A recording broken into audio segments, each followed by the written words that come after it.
আমাকে না না আপনি কেন না আপনি কেন একদম পালানোর চেষ্টা করবে না। একদম চালাকি করার চেষ্টা করবি না, পুলিশ তার দিক থেকে তোকে ঘিরে ফেলেছে। আমি সবাইকে শেষ করে দিয়েছি, আমি আর কাউকে বাঁচিয়ে রাখিনি, আমি আমার প্রতিশোধ দিয়ে দিয়েছি। कौन है ये लोग? ভালোবাসা যখন কেড়ে নেওয়া হয় তখন মানুষ কি করতে পারে তা ধারণা করা অসম্ভব। আমাদের জীবনে এমন একজন মানুষ আসে যাকে ছাড়া জীবন অচল মনে হয়। মন থেকে কাউকে ভালোবাসলে তাকে ছাড়া কিছু ভাবা প্রায় অসম্ভব।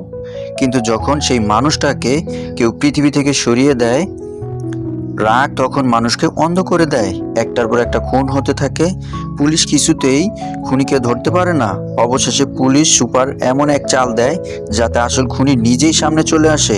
আর তখনই জানা যায় খুনি আর কেউ না, সে হলো টনি।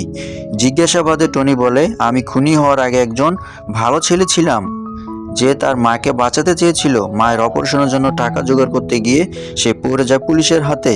সেই পুলিশ অফিসার সালমা। টনির সত্যতা বুঝে সালমা তাকে ভালোবেসে ফেলে, এমনকি তার শত্রুর নামও জানিয়ে দেয়। কিন্তু ঠিক তখনই সালমাকে খুন করা হয়। ভালোবাসা হারিয়ে টনি প্রতিশোধের পথে নামে। একটার পর একটা খুন, সবই প্রতিশোধ।